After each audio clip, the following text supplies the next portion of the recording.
नमस्कार, मैं हूं मनोज वर्मा और आप देख रहे हैं अटेंशन। और अटेंशन में बात होगी प्रियंका का प्लान। जी हां, प्रदेश की सियासत में दिमनी विधानसभा सीट अचानक सुर्खियों में है। कांग्रेस ने यहां वोटिंग के दौरान गड़बड़ी की आशंका जताते हुए हर बूथ पर विशेष निगरानी का ऐलान किया है। खास बात यह है कि इस पूरे प्लान की मॉनिटरिंग खुद प्रियंका गांधी करेंगी। दरअसल कांग्रेस ने 5 राज्यों में पायलट प्रोजेक्ट शुरू किया है। मध्य प्रदेश से दिमनी सीट को चुना गया है। इधर प्रियंका के इस प्रोजेक्ट पर पॉलिटिक्स भी शुरू हो गई है। बीजेपी ने इसे नोटंकी बताया है, लेकिन अब सवाल यह है कि दिमनी सीट को ही कांग्रेस ने इस प्रोजेक्ट के लिए क्यों चुना है और प्रियंका का ये प्रोजेक्ट कितना सफल हो पाएगा। आज चर्चा इन्हीं सवालों के आसपास करेंगे, लेकिन पहले ही रिपोर्ट देखिए।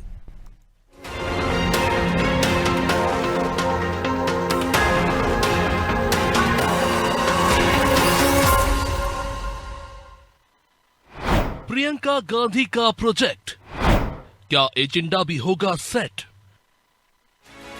प्रदेश में अपनी सियासी जमीन को मजबूत करने में जुटी कांग्रेस को अब प्रियंका गांधी का साथ मिलने जा रहा है। दरअसल दिमनी विधानसभा सीट अचानक कांग्रेस के हाई फोकस रडार पर आ गई है।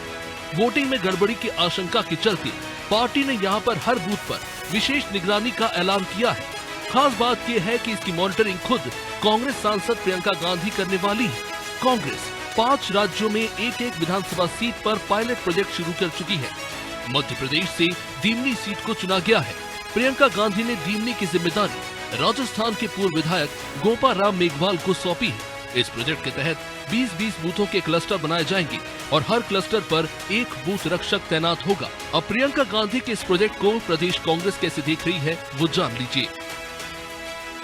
विगत दिनों कांग्रेस पार्टी का संगठन सृजन अभियान हुआ मध्य प्रदेश में, जिसमें सभी जिलाध्यक्ष नियुक्त हुए। उसके बाद अब जिस तरीके से कांग्रेस पार्टी आगे बढ़ रही है, अभी सभी ब्लॉक अध्यक्ष नियुक्त होंगे, वार्ड अध्यक्ष, पंचायत कमेटी बनेगी, मोहल्ला कमेटी बनेगी।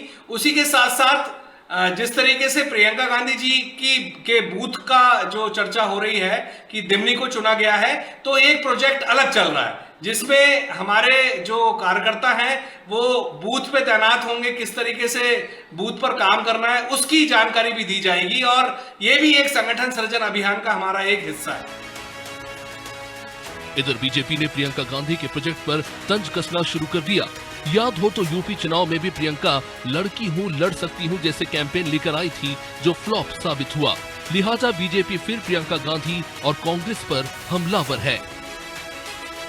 कांग्रेस पार्टी के सभी तरह के इवेंट केवल प्रोपोगेंडा और नाटक नौटंकी तक सीमित हैं। संगठन सृजन के नाम पे किस तरह से कार्यकर्ताओं को धोखा दिया, धन बल, बाहुबल और खेमेबाजी के आधार पर नियुक्तियां हुई और पहले कहा गया कि विदिशा को मॉडल जिला बनाएंगे, घर घर जाएंगे, किसी तरह के अभियान का कोई अता पता नहीं है। दिमनी में जिस तरह की बात की जा रही है, कांग्रेस पार्टी की तो दिमनी में जमानत जब्त हो गई थी। कौन सा वोट चोरी हुआ, ये केवल और केवल कांग्रेस पार्टी ने प्रोपोगेंडा के लिए इस तरह के अभियान चालू करती है। अब बड़ा सवाल ये है कि आखिर दिमनी सीट ही क्यों चुनी गई। दरअसल 2003 से लगातार बीजेपी सरकार में है, लेकिन चंबल का इलाका कांग्रेस का गढ़ माना जाता है। मुरैना, श्योपुर लोकसभा क्षेत्र की 8 विधानसभा सीटों में से 5 पर कांग्रेस के विधायक हैं। बीजेपी के खाते में सिर्फ 3 सीटें हैं, सबलगढ़, सुमावली और दिमनी। यही वजह है कि कांग्रेस ने दिमनी को टेस्टिंग ग्राउंड बनाया है। कांग्रेस का प्लान साफ है, अगर ये पायलट प्रोजेक्ट सफल रहा तो इसे अन्य सीटों पर भी लागू किया जाएगा। अब देखना ये होगा कि प्रियंका गांधी की ये रणनीति दिमनी में कांग्रेस को जीत दिलाती है या बीजेपी के तंज हकीकत में बदलते हैं। ब्यूरो रिपोर्ट, अनादि टीवी।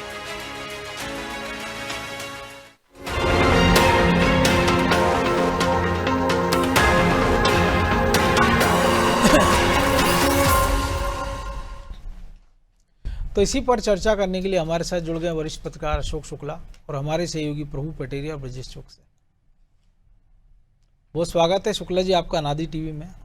और प्रियंका गांधी ने प्रोजेक्ट, भले देश भर में 5 सीटें चुनी है मध्य प्रदेश की एक, तो बेहतर होता कि कोई बड़ा इलाका चुन लेते, चाहे वो विंध्य होता कि 3 चुनाव से कांग्रेस लगातार हार रही है, मालवा हो सकता था, या सीटों की संख्या बढ़ाई जा सकती थी।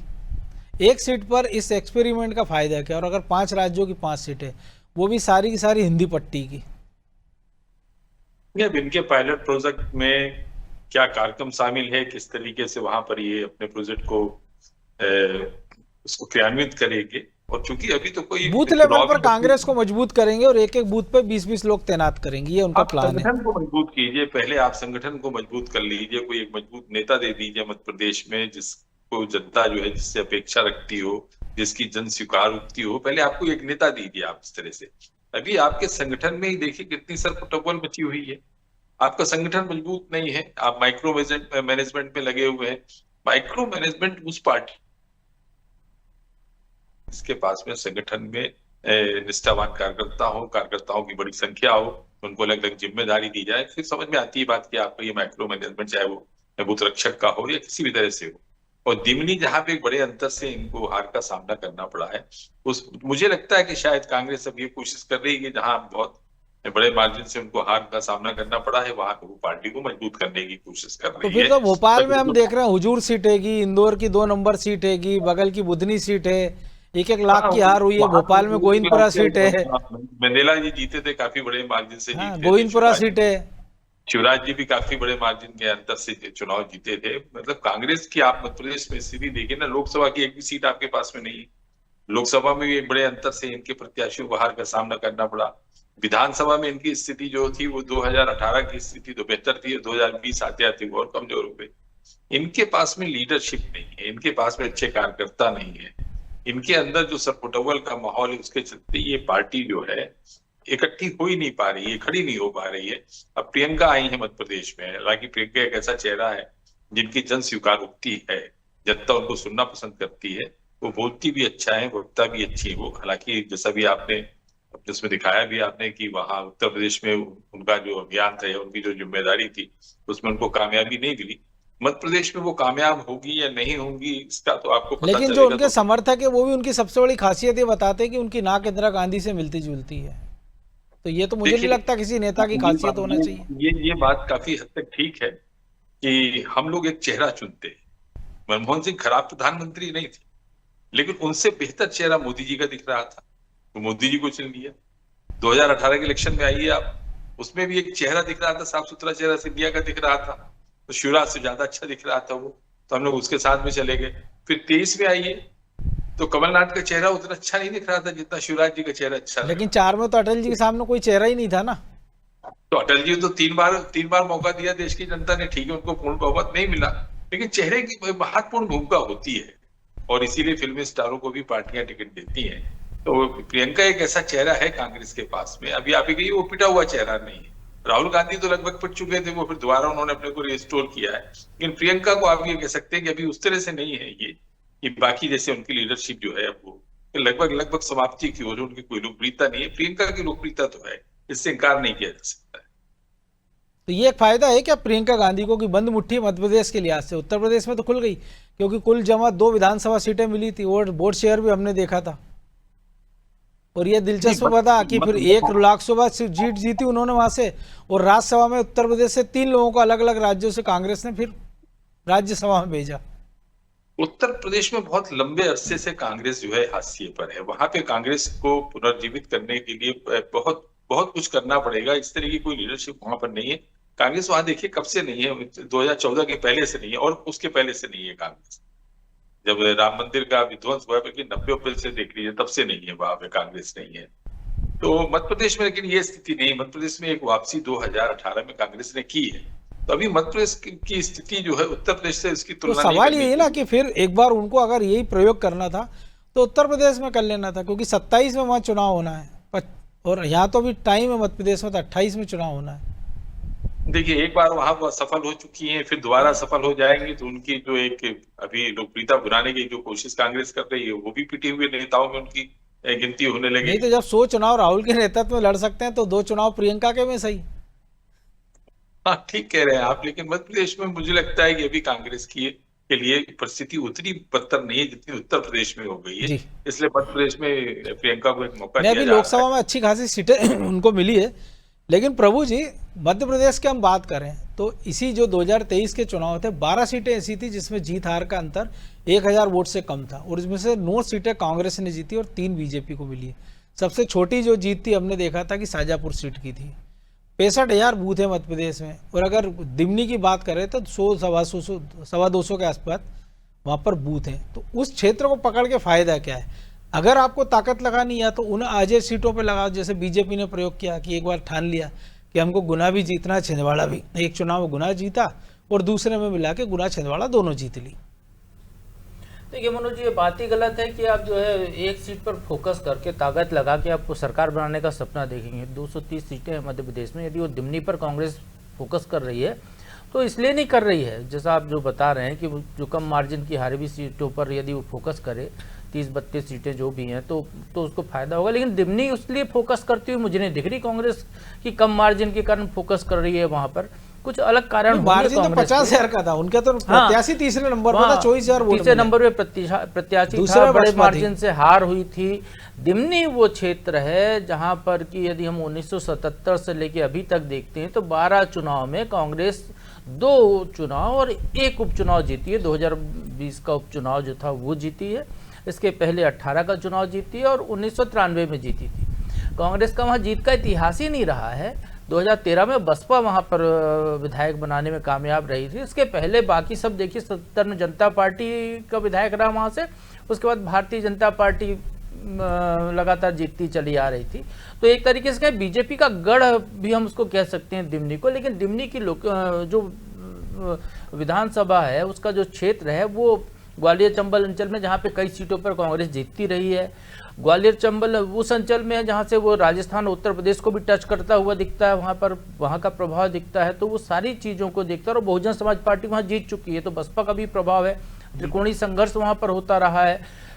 तो इन सारे समीकरणों को देखते हुए कांग्रेस ने अपने आप को टेस्ट करने के लिए वहाँ पर सीट का चयन किया है। मुझे ऐसा लगता है कि वहाँ पर हमारी कांग्रेस ये देखना चाहती है हम क्यों वहाँ पर पिछड़ रहे थे, क्या गलतियाँ थी, उसके आधार पर वो अपनी आगे की रणनीति बनाई। जैसा मैंने कहा, दिमनी यदि कांग्रेस पूरी ताकत लगा ले, राहुल गांधी को उतार दे, प्रियंका गांधी वहाँ डेरा डाल लें, पूरी कांग्रेस वहाँ आ जाए, दिमनी भी जीत भी जाए कांग्रेस, तो मध्य प्रदेश में कांग्रेस की सरकार नहीं बन सकती एक सीट पर। तो वो वहाँ पर निश्चित तौर पर वो टेस्ट करने के लिए आए हैं अपने आप को कि भाई वहाँ पर लगातार ऐसे क्या कारण है कि कांग्रेस वहाँ पर जीत नहीं पाई। और जब जीती तो वो सिंधिया के नाम पे जीती थी 2018 में। अभी यदि हम ताज़ा जीत कहें तो 93 के कारण कुछ और हो सकते हैं। 1993 में जब रमेश कोरी वहां से जीते थे, तो उसके बाद यदि उपचुनाव हुआ 2020 में, तो आप देखिए बाकी जगह पर वही गिरिराज दंडोतिया जो 18 में कांग्रेस के टिकट पर जीते थे, सिंधिया के नाम पर जीत कर आए थे, वही मंत्री होने के बावजूद वहां पर चुनाव हार गए। तो ये सारे समीकरणों को देखते हुए कि आखिर वहाँ की जनता का मूड क्या होता है, टेस्ट क्या है, और फिर दिमनी तो वो भी विधानसभा क्षेत्र है जहाँ पिछले चुनाव में जो है सुर्खियां बना था पूरे देश में चुनाव वोटिंग के दिन। बिल्कुल। तो सारे समीकरणों को देखते हुए मुझे लगता है कि कांग्रेस अपनी रणनीति बनाने के लिए कि भाई उन चुनाव में आखिर क्यों पिछड़ रही है, क्यों बार बार हारती चली जा रही है। मध्य प्रदेश में 20 साल से वो लगातार हार रही है। बीच में एक मौका आया था, जोड़ जुगाड़ की सरकार बन गई थी, लेकिन वो भी ज़्यादा नहीं चला पाए। तो वो सारी चीज़ों को परखने के लिए उन्होंने सीट का चयन किया। यदि वो कम मार्जिन वाली सीटों पर जा रहे होते, यदि वो सरकार बनाने के तुरंत उसमें जा रहे होते, तो फिर ऐसी सीटें चुनते ना जहां पर वो कम मार्जिन से हारे। मेहनत ज़्यादा की उनने, उसके बावजूद हार गए। वैसी स्थिति दिमनी में नहीं दिखाई दे रही है। तो वहाँ के पूरे यदि हम पुराना रिकॉर्ड देखते हैं, जो समीकरण देखते हैं, त्रिकोणीय संघर्ष आजकल वहाँ पर होने लगा है। तो वो सारी चीज़ों को देखते हुए कांग्रेस अपने आप को संभालने के लिए क्या वो वहाँ पे क्या होता है, उस क्षेत्र का नेचर क्या है, उसका असर राजस्थान का असर वहाँ पड़ता है कि नहीं पड़ता है, या वहाँ का असर राजस्थान जाता है या उत्तर प्रदेश जाता है, वो सारी चीज़ों को परखना चाहती है, मुझे लगता है ऐसा। इसलिए शायद वहाँ पर उन्होंने सीट का चयन किया है। लेकिन फिर एक दो ही सीटें क्यों, फिर बहुत सारी सीटें चुन सकते थे ना उसके साथ साथ। जैसे कई सारी सीटें, मान लीजिए रैली की हम बात करें कि कांग्रेस ही भूल गए होंगे आखिरी बार कब जीते हैं। इंदौर 3 की बात करें, भोपाल में गोविंदपुरा की जैसी सीटें हैं, या हम देखते रहे बुधनी में कांग्रेस अच्छे खासे प्रयोग करती रही है, अरुण यादव या लक्ष्मण सिंह जैसे नेताओं को लड़ाया है। विदिशा लोकसभा में हमने देखा है कि तमाम सारे नेताओं को कांग्रेस ने आजमा लिया वहाँ, लेकिन सफलता नहीं मिल पाई है। तो ये सीटें भी अगर वो चुन लेते हैं तो कार्यकर्ता मैसेज जाता है कि आप ऐसी सीटों पर भी संघर्ष करने की स्थिति में, क्योंकि विदिशा भी एक ऐसी सीट थी विधानसभा की, लेकिन हमने देखा था कि 2018 में कांग्रेस ने वहाँ जीती थी, हालांकि बाद में फिर से हार गई वो। देखिए विदिशा तो वो जो कांग्रेस बीजेपी ने जो कैंडिडेट बना दिया था उसकी गलती से जीती थी। कैंडिडेट ही बीजेपी ने ऐसा दिया था कि जिसकी वजह से कांग्रेस को जीतना था। नहीं तो विदिशा के बारे में तो बीजेपी के नेता ये कहते थे कि किसी को भी टिकट दे दें, वो वहाँ पर जो है बीजेपी का ही परचम फहराता है। ये बीजेपी की दावा था उनका, उनने ऐसा प्रयोग वहाँ करके भी देखा कई बार। हालांकि दोबारा भी उसी आदमी को टिकट दिया। लेकिन यदि हम मुकेश। दिमनी की बात करते हैं मनोज जी, तो दिमनी में भले बीजेपी जीतती रही हो, नरेंद्र सिंह तोमर वहां से अभी विधायक हैं, विधानसभा अध्यक्ष हैं, बड़े नेता हैं, लेकिन नरेंद्र सिंह तोमर भी दिमनी से लगातार 2 चुनाव नहीं लड़े ना।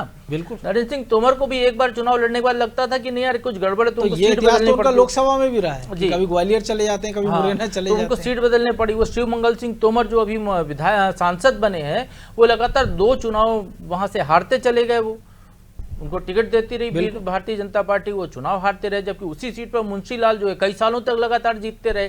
तो सारे समीकरण क्या हो रहे हैं, आखिर वहाँ का नेचर क्या है, जनता क्या चाहती है, वो सारी चीज़ों को शायद वो इस नज़रिए से परखना चाह रहे हैं कि भाई जो कैंडिडेट जिस पार्टी के लोग जीत रहे हैं, उस पार्टी का एक नेता जो बड़ा नेता है वो कभी उस सीट को छोड़ देता है, कभी उस सीट पर वापस आ जाता है एक चुनाव के बाद। तो आखिर मूड क्या होता है वहाँ पे, बार बार क्या बदलता है, स्विंग क्या होता है, ये वो शायद ऐसा कुछ परीक्षण करना चाह रहे हो। जहाँ तक आपने कहा एक ही सीट क्यों चुनी है, तो पायलट प्रोजेक्ट में तो शुरू में 1-2 जगह से काम किया जाता है, उसके बाद फिर उसको देख के फिर आगे वो बढ़ाया जाता है। तो हो सकता है इसके बाद अभी चुनाव में बहुत समय है मध्य प्रदेश के, तो तब तक कांग्रेस और भी सीटों का चयन करे, पहले दिमनी में अपने आप को जमाए फिर आगे बढ़े। तो ब्रजेश जी पायलट प्रोजेक्ट तो है, लेकिन ये एक संकट का काम नहीं रहेगा कार्यकर्ताओं के लिए, क्योंकि एक पायलट प्रोजेक्ट मई में शुरू हुआ था विदिशा में, हमने देखा था हरीश चौधरी पहुंचे थे, बड़ी सी रैली जलसा हुआ था, जीतू पटवारी थे, तमाम सारे नेता थे, और ये कहा गया था कि 100 कार्यकर्ता अलग बूथों पर जाएंगे, क्षेत्र में जाएंगे, जनता का मिजाज देखेंगे, लोकप्रियता क्या है, वो कौन से कारण है कि लगातार हार का सामना करना पड़ रहा है। वो राहुल गांधी का पायलट प्रोजेक्ट था और वो प्रदेश के बाकी हिस्सों में लागू करना था। अब उसका प्रोजेक्ट का क्या हुआ ये तो किसी नेता को नहीं पता, आज पूछ लेंगे तो हो सकता भूल गए हो कि कब हुआ। और अब ये नया प्रियंका गांधी का प्रोजेक्ट, तो भाई का अलग प्रोजेक्ट, बहन का अलग प्रोजेक्ट है। और ऐसा प्रोजेक्ट कोई एक अगर हरीश चौधरी ले आए, क्योंकि उन्हीं के उत्तर राजस्थान की एक और पूर्व विधायकों को यहाँ ले आया गया, गोपाल राम बेगवाल, तो उससे अच्छा तो हरीश चौधरी का इस्तेमाल कर लेते, राजस्थान से वो भी आते हैं लगे हुए।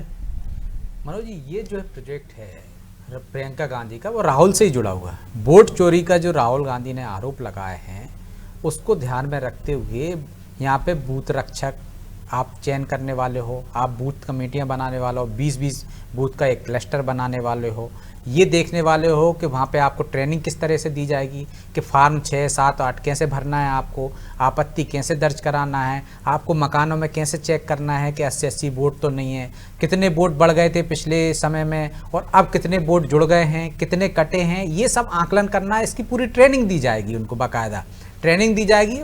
और कोई मध्य प्रदेश का एक विधानसभा क्षेत्र है, 5 राज्यों के 5 विधानसभा क्षेत्र लिए, राजस्थान का लिया है, उत्तर प्रदेश का लिया है, हरियाणा का लिया है, छत्तीसगढ़ का लिया है और मध्य प्रदेश का लिया है। इसे प्रियंका गांधी लीड करेंगी, प्रियंका गांधी देखेंगी, उनकी निगरानी में होगा। और वोट चोरी के आरोप के बाद ही देखिए आप अलवर का सबसे पहले नाम आया था, वोट चोरी से बांसवाड़ा को जोड़ा था, कांकेर को जोड़ा था।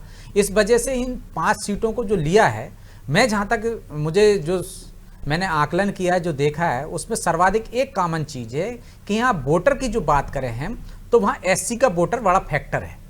क्योंकि आप देखिए यदि दिमनी की बात कर रहे थे प्रभु जी, दिमनी में एससी वोटर बड़ा फैक्टर है। आप देखिए यही वजह है कि बसपा जीत गई थी वहाँ पे तोमर हैं आपके 60,000, 80,000 आपके हैं अन्य जातियों के जिसमें एससी है और वो है, 40,000 ब्राह्मण हैं।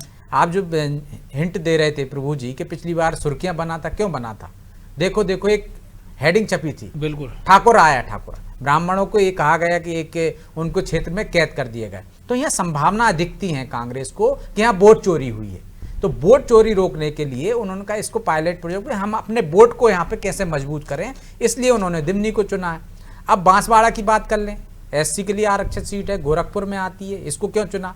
इसको चुनने के पीछे वजह है कि 2009 से हमने देखा है 2019 तक यहाँ 1 डिजिट में रही है, कांग्रेस को वोट मिले हैं 1 से 4 से 5%, इससे ज़्यादा नहीं मिले। लेकिन पिछली बार हम देखते हैं वहाँ पे मनोज जी 3,150 वोट से हारी कांग्रेस सिर्फ। क्यों? क्योंकि उन्हें सदल प्रसाद को जो कि बसपा से आए थे उनका एससी वोटर में अच्छा खासा, तो हमने बुधनी में देखा ना कि शिवराज जी की लीड और बाद में हमने देखा बाहर तो यहाँ पे क्यों? क्योंकि बसपा कमजोर हो गई और सदल प्रसाद को वो लेकर आए, बसपा से जो कभी लड़ते थे उनका उस वोट बैंक पे गहरा प्रभाव था। तो इसके कारण 0.1% का अंतर आया और ये सीट हमने देखा कि वो कांग्रेस से छिन गई। तो इसलिए बांसवाड़ा को चुना उन्होंने, जो कि गोरखपुर में आती है। गोरखपुर आपको मालूम है आदित्यनाथ जी का क्षेत्र है, तो यहाँ पे इसलिए मुझे लगता है कि इस वजह से चुनी है 24 में जो अंतर आया। अब रही बात कांकेर की, कांकेर को क्यों चुना है, तो कांकेर में भी अंतर बहुत कम है। कांकेर में अंतर है 0.01% का अंतर आया मनोज, सिर्फ 16 वोट से। आप कह रहे थे ना और भी सीट चुन सकते हैं, तो कांकेर को इसलिए चुना है कि भाई वह 16 वोट के अंतर तो वही से तो कह रहा हूँ कि मध्य प्रदेश में भी ऐसी सीटें हैं ना, और नोटा जो को इतने कम वोटों से, क्योंकि हमने देखा शाजापुर सीट का जो हम जिक्र कर रहे हैं, अरुण भीमावत, वो 200 से 200-250 वोटों से जीत पाए मुश्किल से। लेकिन अब यदि हम कहें कि आप विदिशा में जो पायलट प्रोजेक्ट ने लिया था राहुल गांधी का जो कैंपेन था कि वहाँ संगठन को मजबूत करेंगे, तो विदिशा उन्होंने इसलिए लिया था कि लगातार वहाँ से हारते रहे। एक बार कांग्रेस वहाँ जीत गई है, जो प्रभु जी ने उसका जिक्र किया कैसे जीती है, लेकिन उन्होंने उसको लिया ना, तो पायलट प्रोजेक्ट तो कहीं से लेंगे। अब वो संगठन मजबूत हुआ या नहीं हुआ, लेकिन जो 5 विधानसभा सीटों की मैं बात कर रहा हूँ, वहाँ कॉमन चीज यही है कि यदि हम दिमनी की बात करें तो दिमनी में भी उनको लगता है कि संभावना है जब बसपा जीत सकती तो कांग्रेस को, और कांग्रेस जीतने के लिए वो सोच रहे हैं कि ऐसी जो वोट है किस तरह से हमारे पाले में आएगा। मुझे लगता है ज्यादा फोकस उनका वही है, जो बसपा में चला गया था एक वोट बैंक, वो वापस कैसे आएगा, तो उस पर केंद्रित करके ऐसी सीटों का चयन किया गया है जहां पे एससी वोटर जो है वो निर्णायक है। तो निर्णायक है तो उस वोट बैंक को कैसे साधा जा सकता है, वहां यदि वोट चोरी हो रही है तो कैसे रोकी जा सकती है, ये तमाम चीजें तो राहुल गांधी से दिला सकते हैं ना, क्योंकि पूरे देश का उन्होंने डाटा निकाल रखा है। ये बात हो रही है कि वो कर्नाटक की भी बात कर रहे हैं जहाँ पे उन्हीं की सरकार है, वो पे अभी महाराष्ट्र के जिक्र कर रहे हो, और अभी ताजा है, तो आपको इसकी जरूरत ही नहीं ना, आप तो इन कार्यकर्ताओं को ले जाइए बिहार चुनाव में ड्यूटी लगा दीजिए। क्योंकि अगर कांग्रेस 55 साल 60 साल से सरकार में और उसके अगर बूथ के लोगों को ये नहीं पता कि फॉर्म 17 क्या होता है, साइन का होना चाहिए, सील क्या होती है। देखिए मनोज जी, जब कोई पार्टी जीतती आती है ना, उसमें खामियां बहुत आ जाती हैं। जीत रहे हैं तो तब तो ध्यान नहीं दिया रहे ना लेकिन जब लगातार आप हारते हो तो आपको अपनी कमियां नजर आने लगती हैं, और कमियां दुरुस्त करना कौन सी गलत है। हमने देखा है कि आपने जिक्र किया अभी कि बीजेपी लगातार हारी सीटों पर फोकस कर रही थी, छिंदवाड़ा उन्होंने जीत लिया, गुना जीत लिया, तो वो फोकस कर रही थी ना, एक बार में तो नहीं जीता। ये लगातार हमने देखा है विधानसभा सीटों की भी हमने देखा, चाहे शिवराज जी हों, चाहे नंदू भैया हों, चाहे नरेंद्र सिंह तोमर हों, जो अध्यक्ष रहे हैं और जो मुख्यमंत्री रहे, वो हारी सीटों की जिम्मेदारी लेते रहे। लेकिन शिवराज सिंह चौहान ने भी मध्य प्रदेश की हारी हुई सीट, भोपाल की राजधानी की हारी हुई सीट की जिम्मेदारी ली। क्या वो जीत गए?